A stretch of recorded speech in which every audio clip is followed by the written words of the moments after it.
Hello friends, I am Priyanka and you are watching Priyanka's teaching. Today I am going to explain you the poem Domestic Creatures. Friends, this poem is written by Manohar Sethi, who is an Indian poet, and he was born in 1953 in Mumbai. As well as writing short stories and poems, he worked as a journalist also. Okay? Friends, domestic means पालतू, जो हमारे घर से, हमारे घर के काम काज से या हमारे फैमिली से रिलेटेड हो. Okay. And creature is used for the animals, the insects, those who are living in our houses and homes. Okay. But we are not talking about plants. यहाँ पे पेड़ पौधों की बात नहीं हो रही है. डोमेस्टिक मीन्स रिलेटिंग टू और of the home, house hold और फैमिलीज. डोमेस्टिक का मतलब यहाँ पे पोएट जो है क्लियर करता है कि जो हमारे घर से, हमारे हाउस होल्ड से या हमारे फैमिली से रिलेटेड हो. इट ऑल्सो मीन्स एग्जिस्टिंग और happening in side a particular country, not foreign. और यहाँ पे डोमेस्टिक का मतलब यहाँ पे पोएट क्लियर करते हुए कहता है कि डोमेस्टिक का मतलब ये भी हो सकता है कि जो हमारे कंट्री के अंदर हो रहा हो. जैसे अक्सर हम लोग कहते हैं ना, इट्स अ डोमेस्टिक फ्लाइट. तो जो हमारे कंट्री में भी हो रहा हो उसे हम डोमेस्टिक कह सकते हैं. What are the national creatures of India? अब यहाँ पे पोएट कुछ क्वेश्चंस पूछता है, जिसमें वो पूछ रहा है कि इंडिया के नेशनल क्रीचर्स कौन से हैं. Which creatures do we commonly see in and around our homes. कौन से ऐसे क्रीचर्स हैं जिनको हम हमेशा अपने घर में या घर के आसपास देखते हैं. Observe a lizard and a cockroach on video.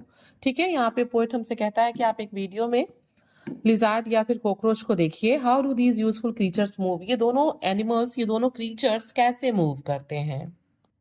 So friends, I want to tell you that this poem talks about two creatures that are often see that we often see in our homes, a lizard and a cockroach. This poem presents them in a very interesting way, almost as if they were part of a mini adventure right in our living rooms. Friends, ये जो domestic creatures होते हैं ये हमारे लिए problem का, tension का कारण तो होते ही हैं, बट ये हमारे लिए किसी न किसी तरीके से हेल्पफुल भी होते हैं. Okay. In this poem the poet talked about a lizard and a cockroach. Okay. First of all the poem introduces us to the lizard. इसलिए हम पहले लिजार्ड की बात करेंगे. So please be with me and let's start. Lizard. Lizard means क्या होता है? छिपकली. You can see in this picture a lizard is here. उसकी जो जीभ है, उसकी जो टंग है वो बाहर है. आपको पता होगा लिजार्ड की जो टंग होती है वो बहुत लंबी होती है. और वो क्या करता है, वो दीवार पे, हवा में जो इंसेक्ट्स उड़ते हैं छोटे छोटे, उनको क्या करता है, वो खाता है. ठीक है. Now I am going to start the poem. Tense, vigilant, wrinkled neck twisting, she clears the air of small abrasions with a snapping tongue, a long tongue. यहाँ पे पोएट जो है सबसे पहले इसके फिजिकल अपीयरेंस को डिस्क्राइब करते हुए कहता है कि टेंस, विजेंट, रिंकल्ड. ठीक है. टेंस मीन्स जो कभी रुकती नहीं है, कभी रिलैक्स नहीं होती है, हमेशा मूव करती रहती है. विजेंट, विजेंट मीन्स छोटी सी, बिल्कुल ड्राई स्किन वाला एक क्रीचर. रिंकल्ड नेक ट्विस्टिंग, जिसकी जो गर्दन है वो रिंकल्ड है, उस पर स्लाइटली फोल्ड्स हैं, वो मुड़ी हुई है, धारीदार है जिसके गर्दन.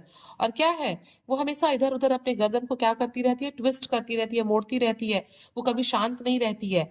She cleans the air of small aberrations. वो क्या करती है, वो हवा में या दीवार में बैठने वाले छोटे छोटे एनिमल्स को, aberrations is used for small insects here, छोटी छोटी चीजें जो हवा में या दीवार में उड़ती रहती है, उन्हें वो क्या करती है, साफ करती रहती है. किस चीज से? With a snapping tongue, a long tongue. अपनी लंबी और तड़ से, एक चट से आवाज होती है ना, स्नैप की आवाज होती है ना तड़ से, तो क्या करती है वो अपनी लंबी जबान से जो है, फटाक से जो है क्या करती है, कीड़ों मकोड़ों को पकड़ लेती है और उनको खा जाती है. फ्रेंड्स, आपने देखा होगा आपके घर में भी छिपकली होगी. अक्सर हम छिपकली को देख के डर जाते हैं, या फिर वो हमारे ऊपर गिर जाती है तो हमें नहाना पड़ता है, या कभी कभी जो है इसको गुड लक या बैड लक से भी जोड़ा जाता है, छिपकली का ऊपर गिरना. You right me in the comment section कि आपके यहाँ ऐसा है. सो in this stanza the poet describes the physical appearance of the lizard, and he told us that how it is helpful for us. Okay. The next creature is cockroach. Cockroach means होता है तिलचट्टा. Okay. Open the lid. He tumbles out. और यहाँ पे port जो है अपने lines को start करते हुए कहता है कि जब हम घर में किसी बर्तन को, उसके ढक्कन को या किसी ड्रम को, टम्बलर को जब हम खोलते हैं, like a family secret scuttles back into darkness, तो क्या होता है, जैसे घर के कुछ सीक्रेट्स होते हैं ना, घर के कुछ रहस्य होते हैं ना, जिन्हें हम छिपा के रखते हैं, ठीक वैसे ही ये छिपे हुए जो क्रीचर्स हैं, यानी कि कॉकरोच की बात हो रही है, वो क्या करता है, स्कटल्स रन हरिडली, तेजी से दौड़ता हुआ, बैक इनटू डार्कनेस, अंधेरे की तरफ भागता है। जब भी किसी टम्बलर को खोलते समय, किसी बर्तन के ढक्कन को खोलते समय या कुछ इधर उधर करते समय जब ये क्रीचर हमें दिखाई देता है, तो ये बहुत तेजी से जो है स्कटल करता हुआ वो अंधेरे की तरफ भागता है। Reappears feelers like miniature periscope. यहाँ पे फिलर्स क्या है, ये जो टू एंटीनाज है ना जो कॉकरोच के, इसी को हम फिलर्स कहते हैं। और पोइट यहाँ पे कहता है कि ये जो इसके टू एंटीनाज हैं ये पेरिस्कोप्स की तरह होते हैं। फ्रेंड्स, पेरिस्कोप क्या होता है, ये एक इंस्ट्रूमेंट होता है, you can see it is given in the picture. ठीक है, पेरिस्कोप एक वर्टिकल ट्यूब होती है जिससे हम, उसमें मिरर लगी होती है और उसमें हम जो है चीजों को, ऊपर की चीजों को देख सकते हैं। तो यहाँ पे पोइट हमसे कहता है कि reappears feelers like miniature periscope questioning the air, जब कोई भी नहीं होता है हमारे आसपास तो ये बाहर आता है, रीअपियर होता है अपने फिलर्स के साथ। जो उसके फिलर्स जो है वो किस तरीके के हैं, एक छोटे से पेरिस्कोप की तरह है, और वो क्या करता है, वो बाहर आने के बाद क्वेश्चनिंग द एयर, हवा को सूंघता है। ठीक है, उसके अंदर एक ऐसा सेंस ऑर्गन है, उसके फेलर्स ऐसे सेंस ऑर्गन है जिससे वो हवा को सूंघता है और चीजों का अंदाजा लगाता है। Leaves tail tail traces, wings flaky and withered, उसके जो पंख हैं वो कैसे हैं, उसके जो पंख हैं वो बिल्कुल विदर्ड ओनियन स्किन, प्याज के छिलकों की तरह से हैं, जो बिल्कुल dry and decay, withered means dry and decay, उसके पंख जो है बिल्कुल ड्राई एंड डिकेड है।